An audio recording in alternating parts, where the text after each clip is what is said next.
નમસ્કાર વિદ્યાર્થી મિત્રો, આજે આપણે ધોરણ 7 સામાજિક વિજ્ઞાન વિષયમાં પાઠ 16 જાતિગત ભિન્નતા લેક્ચર 1 નો અભ્યાસ કરીશું। વિદ્યાર્થી મિત્રો, જાતિગત ભિન્નતા એ શબ્દની ચર્ચા કરીએ તો જાતિ એટલે સ્ત્રી અને પુરુષ।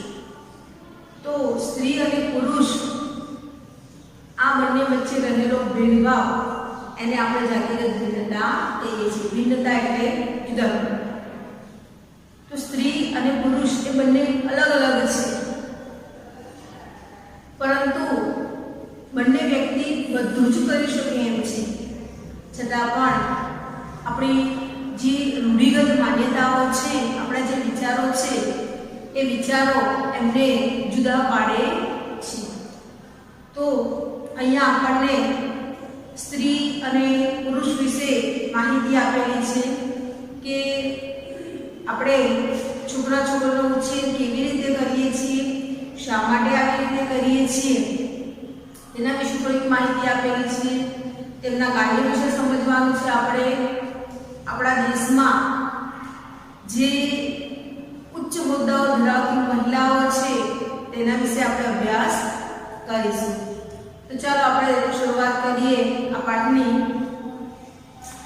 કે આપણા દેશમાં છોકરા અને છોકરીઓમાં ઉછેરમાં ક્યારેક સમાનતા તો ક્યારેક અસમાનતા જોવા મળે છે। સમાનતા એટલે સરખાપણું, તો ક્યાંક દીકરા દીકરીનો ઉછેર કરવામાં સરખાપણું, માતા પિતા કોઈ પણ જાતનો ભેદભાવ રાખતા નથી, બંનેનો એક જેવો સારો ઉછેર કરે છે। પરંતુ કેટલીક જગ્યાએ છોકરા અને છોકરીના ઉછેરમાં ભેદભાવ જોવા મળે છે। કેવો ભેદભાવ? તો દીકરો છે એ કુળનું નામ આગળ લઈ જશે, કુળ દીપક કહેવાય એવા વિચાર થકી એને ઉચ્ચ શિક્ષણ અને સારું શિક્ષણ આપવામાં આવે છે, જ્યારે દીકરી એ પરણીને સાસરે જવાની છે, એને ઘરકામ જ કરવાનું છે, આવા વિચાર થકી એને ઓછું શિક્ષણ આપવામાં આવે છે। તો એના ઉછેરમાં, એના ખાનપાન, રહેણીકરણી, પહેરવેશમાં દરેક બાબતમાં એને ટોકવામાં આવે છે। તો આમ કે બંનેના ઉછેરમાં અસમાનતા જોવા મળે છે। છેલ્લા 2 દાયકામાં આ બાબતે જાગૃતિ ફેલાઈ છે। છેલ્લા 2 દાયકા એટલે દાયકો એટલે 10 વર્ષ, છેલ્લા 20 વર્ષથી લોકોમાં આ બાબતે જાગૃતિ ફેલાય છે, કારણ કે શિક્ષણ વધે તો લોકોના વિચારો સુધરે। શિક્ષણ થકી આપણે આપણા વિચારો સુધારી શકીએ છીએ, અને જો આપણા વિચારો સારા હશે તો આપણે આ સ્ત્રી પુરુષના ભેદભાવમાં માનીશું નહીં। એક વાત એ પણ કરીએ કે આઝાદી પહેલાની જો વાત કરીએ કે 19મી સદીમાં ભારતમાં કેટલા બધા કુરિવાજો હતા। રિવાજ એ માનવી જ બનાવે છે, અને એને આપણે કુરિવાજ કેમ કહીએ છીએ? તો એનાથી નુકસાન થાય તો આપણે એને કુરિવાજ કહીએ છીએ।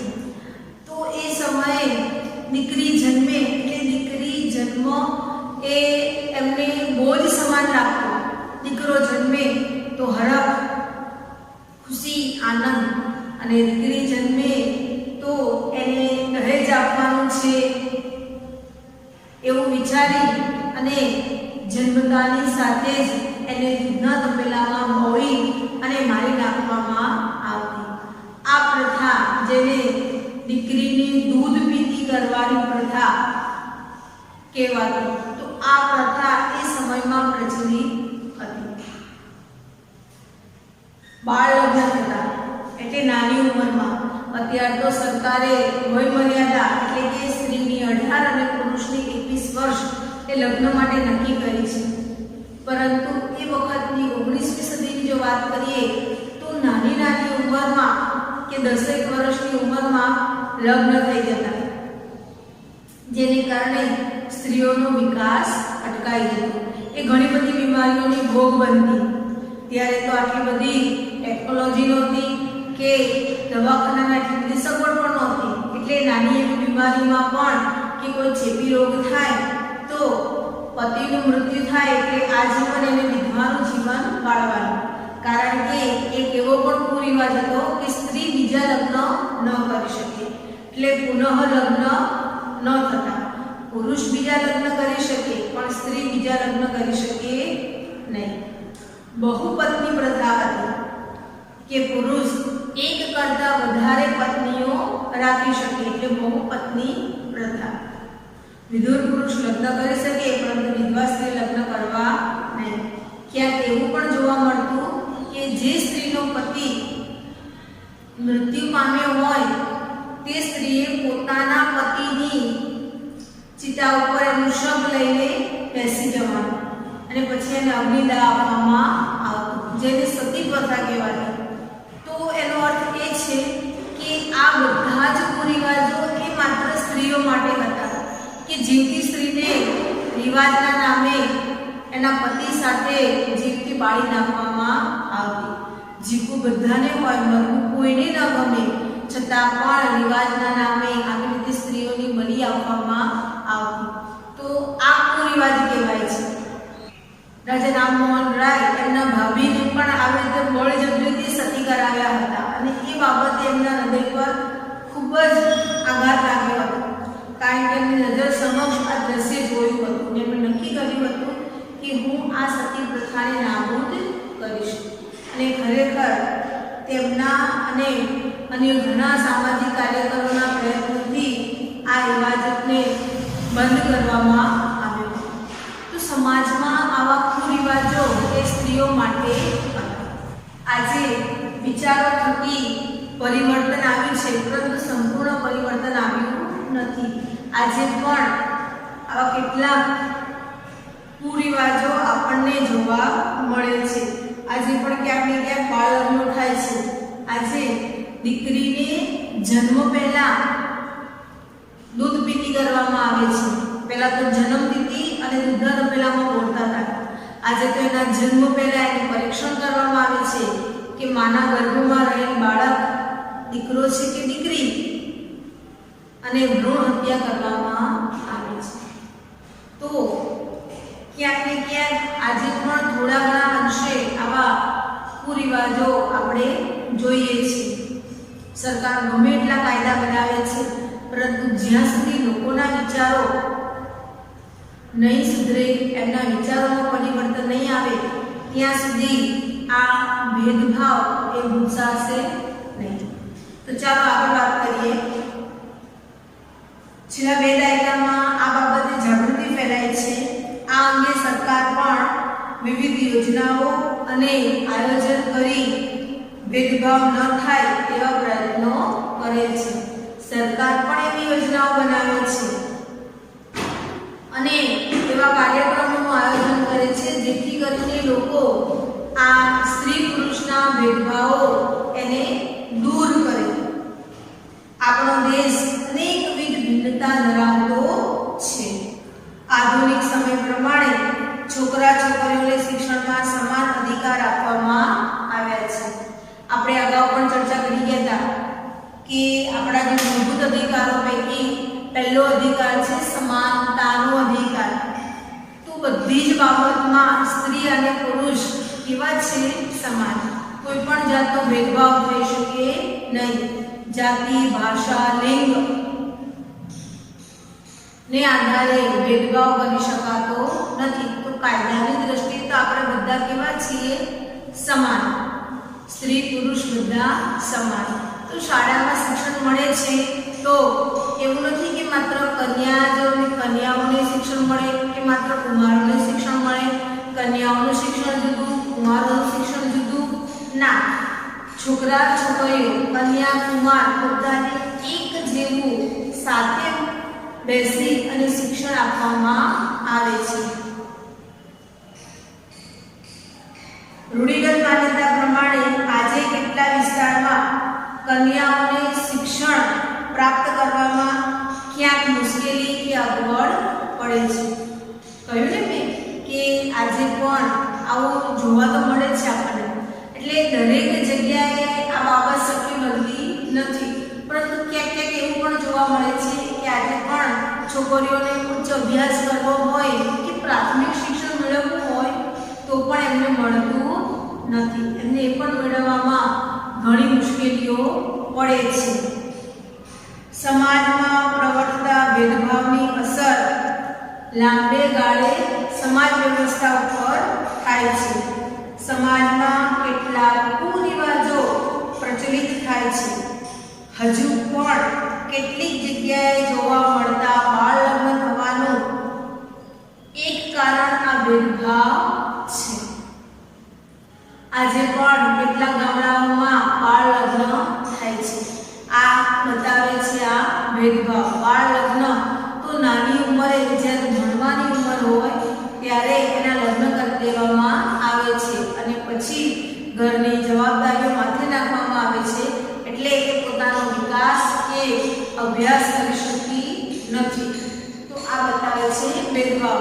દીકરાના લગ્ન થઈ ગયા છે પણ એ શિક્ષણ મેળવી શકે છે, જ્યારે દીકરી લગ્ન થઈ સાસરે જાય છે એટલે એની ઘરની જવાબદારીઓ અને ઘરકામ કરવાના હોય છે, તેથી એ આગળ શિક્ષણ મેળવી શકતી નથી. બાળ લગ્નોને પરિણામે મોટા ભાગે મહિલાઓ આગળ શિક્ષણ મેળવી શકતી નથી અને તેને કારણે તેમનો વિકાસ રૂંધાય છે. એની એક અસર સ્ત્રીઓના સ્વાસ્થ્ય ઉપર પણ થાય છે કે નાની ઉંમરમાં લગ્ન થઈ જવાથી ઘર પરિવારની જવાબદારીઓ આવી જાય છે, નાની ઉંમરમાં માતા બની જાય છે, તેથી તેના સ્વાસ્થ્ય ઉપર એની વિપરીત અસરો થાય છે. જો જાતિગત ભેદભાવ દૂર થાય તો આવી ઘણી બધી સમસ્યાઓનું સમાધાન થઈ શકે તેમ છે. આપણી આસપાસ સ્ત્રી અને પુરુષ એ ઉપરાંત ત્રીજી જાતિ એટલે કે નાન્યતર જાતિને પણ ભિન્નતામાં સ્વીકારાય છે. સ્ત્રી અને પુરુષને સરખા કામ માટે વધારે મહેનતાણું પુરુષને અપાય છે. સ્ત્રી અને પુરુષ બંને એક જ કામ કરે છે છતાં પણ પુરુષને પગાર વધારે અને સ્ત્રીને પગાર ઓછો એવું જોવા મળે છે. મહેનતાણું એટલે એ જ કામ માટેના પૈસા તો પુરુષને વધારે મહેનતાણું ચૂકવાય છે, જ્યારે સ્ત્રીઓને ઓછું મહેનતાણું ચૂકવાય છે. આ જ કામ માટે સ્ત્રીઓ ક્યારે ઓછું મહેનતાણું ચૂકવાય છે. આવા પ્રકારનો ભેદભાવ એ ગુનો બને છે, કારણ કે કાયદાની દ્રષ્ટિએ સ્ત્રી પુરુષ બધા કેવા છે? સમાન. તો સ્ત્રીઓ પણ જો એ જ કામ કરે એને પણ એટલું જ મહેનતાણું ચૂકવવું પડે. આધુનિક સમયમાં મહિલાઓ બધા જ ક્ષેત્રોમાં જોવા મળે છે. તમે નિરીક્ષણ કર્યું હશે કે એક પણ ક્ષેત્ર એવું નથી જ્યાં મહિલાઓ કામ ન કરતી હોય. એ ડ્રાઈવરની પણ નોકરી કરે, એ વિમાન ચાલક પણ બની શકે, કમાન્ડોની પોસ્ટ ઉપર પણ ગઈ છે, પ્રધાનમંત્રી હોય, દેશના રાષ્ટ્રપતિ હોય, મુખ્યમંત્રી હોય, ન્યાયાધીશની પદવી હોય તો એ પણ મહિલાએ પ્રાપ્ત કરી છે. એટલે એનો અર્થ એવો થયો કે એક પણ ક્ષેત્ર એવું નથી કે જ્યાં પુરુષો કામ કરી શકતા હોય ત્યાં સ્ત્રીઓ કામ કરી શકે નહીં. ઇવન આર્મી જ્યાં સખત હાર્ડ વર્ક કરવાનું હોય એવી જગ્યાઓએ પણ સ્ત્રીઓએ કામ કર્યું છે. તો જો આ બધા જ ક્ષેત્રોમાં સ્ત્રી કામ કરી શકતી હોય તો સ્ત્રી અને પુરુષ એ બંને કેવા ગણી શકાય? એક સમાન. તબીબ એટલે કે ડોક્ટર, ઇજનેર, વકીલ, વિમાન ચાલક કે આવી દરેક બાબતમાં મહિલાઓ સમાન રીતે કામ કરે છે. જાતિગત ભિન્નતાની ખાસ અસર મોટે ભાગે ગામડાઓમાં જોવા મળે છે. શહેરોમાં ઓછી, પરંતુ ગ્રામ્ય વિસ્તારોમાં શિક્ષણનું પ્રમાણ ઓછું હોય છે, એટલે આવી જાતિગત ભિન્નતાઓ ગ્રામ્ય વિસ્તારોમાં વધુ જોવા મળે છે. પ્રાથમિક શિક્ષણ સરકાર દ્વારા અપાઈ રહ્યું હોવા છતાં ક્યાંક દીકરીઓને ઉચ્ચ શિક્ષણ અપાવતી વખતે વાલીઓમાં કચવાટ જોવા મળે છે. કારણ કે દરેક ગામમાં પ્રાથમિક શાળા તો હોય છે, પરંતુ માધ્યમિક કે ઉચ્ચતર માધ્યમિક શાળાઓ હોતી નથી. એટલે ઉચ્ચ શિક્ષણ માટે એને પોતાના ગામથી બીજા ગામમાં અભ્યાસ માટે જવું પડતું હોય છે. તો આ જ્યારે પ્રશ્ન ઊભો થાય કે પ્રાથમિક શિક્ષણ તો સરકાર દ્વારા અપાય છે પોતાના ગામની શાળામાં, એટલે ત્યાં તો એને પ્રાથમિક શિક્ષણ આપે જ છે, પરંતુ જ્યારે આગળ ઉચ્ચતર માધ્યમિક કે માધ્યમિકના શિક્ષણની વાત આવે છે કે પૈસા ખર્ચીને જ્યારે અભ્યાસ કરાવવામાં આવે છે, ત્યારે માતા પિતામાં થોડો કચવાટ જોવા મળે છે. સરકાર દ્વારા સહાયને કારણે દીકરીઓ માટે ઉચ્ચ શિક્ષણ સરળ અને સહજ બન્યું છે.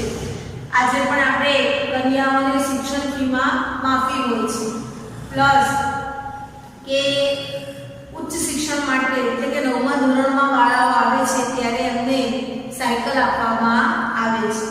તો આ સાયકલ લઈ તેઓ એક વિસ્તારમાંથી બીજા વિસ્તારમાં જો અભ્યાસ માટે જતી હોય તો એ સાયકલ દ્વારા એને ત્યાં જવું સરળ બની રહે એવી યોજના પણ સરકારે બહાર પાડી છે, જેને સરસ્વતી સાધના યોજના કહેવામાં આવે છે. તો આ રીતે તેઓને શિક્ષણ મળી રહે તેવી સરકાર વ્યવસ્થા કરે છે. વર્ષ 2001ની વસ્તી ગણતરીમાં 0 થી 6 વર્ષ સુધીના બાળકોમાં છોકરા છોકરીઓની સંખ્યામાં બહુ મોટો તફાવત જોવા મળ્યો. કેટલાક સમય પહેલા દીકરીને જન્મ પહેલા જ મારી નાખવાને કારણે છોકરા છોકરીઓની સંખ્યામાં અસમાનતા વધુ જોવા મળી. કે આપણે કહીએ કે બાળકના જન્મ પહેલા માતાના ગર્ભમાં રહેલા બાળકનું પરીક્ષણ કરવામાં આવે કે દીકરો છે કે દીકરી, અને જો દીકરી છે તો એને માતાના ગર્ભમાં જ મારી નાખવામાં આવે છે, જેને કહેવાય ભ્રૂણ હત્યા. તો આવું કરવાથી છોકરાઓનો જન્મ થયો જ્યારે છોકરીઓનો જન્મ થયો નહીં. એટલે છોકરા છોકરીની જે સંખ્યા હતી, જે રેશિયો હતો, એમાં બહુ મોટો તફાવત જોવા મળ્યો.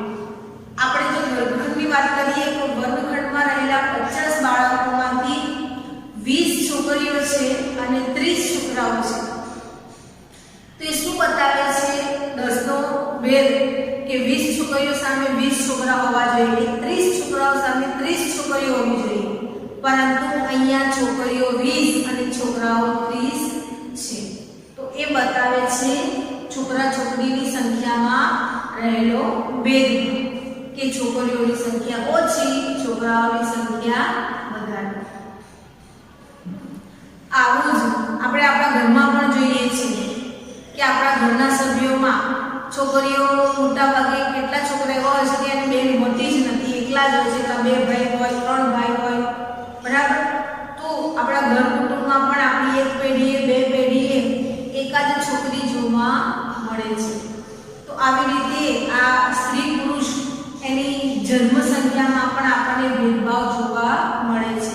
આજે પણ આપણે ત્યાં મોટા ભાગે આપણને એવું જોવા મળતું હોય છે કે દીકરો જન્મે એટલે બધા શું કહે છે કે ભાઈ પેંડા ખવડાવો, દીકરો જન્મે એટલે પેંડા ખવડાવો, અને દીકરી જન્મે તો જલેબી વેચો, ભાઈ તમારા ઘરે લક્ષ્મી આવી છે.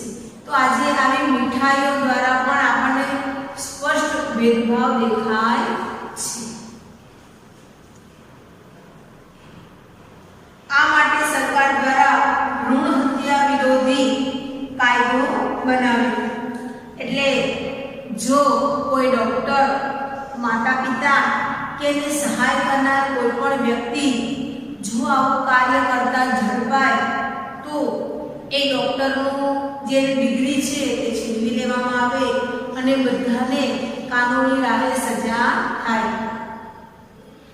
એ એટલા માટે કરવામાં આવે કે આ જોઈ અને બીજી કોઈ વ્યક્તિ આવું કાર્ય કરે નહીં, કારણ કે બાળક એ દીકરો છે કે દીકરી એ પરીક્ષણ કરવું એ ગુનો છે. એટલે સરકારે આ ભ્રૂણ હત્યા વિરોધી કાયદો બનાવ્યો છે. ગર્ભમાં દીકરો કે દીકરીનું પરીક્ષણ પણ ગુનો છે. ભારતીય માન્યતા પ્રમાણે પોતાનો વારસો આગળ ધપાવવા માટે સંતાનમાં પુત્રને જ મહત્વ આપવામાં આવતું. છેલ્લા દાયકામાં સામાજિક મહિલાઓની ભાગીદારીએ આ માન્યતામાં ખૂબ મોટો પ્રભાવ ઊભો કર્યો છે.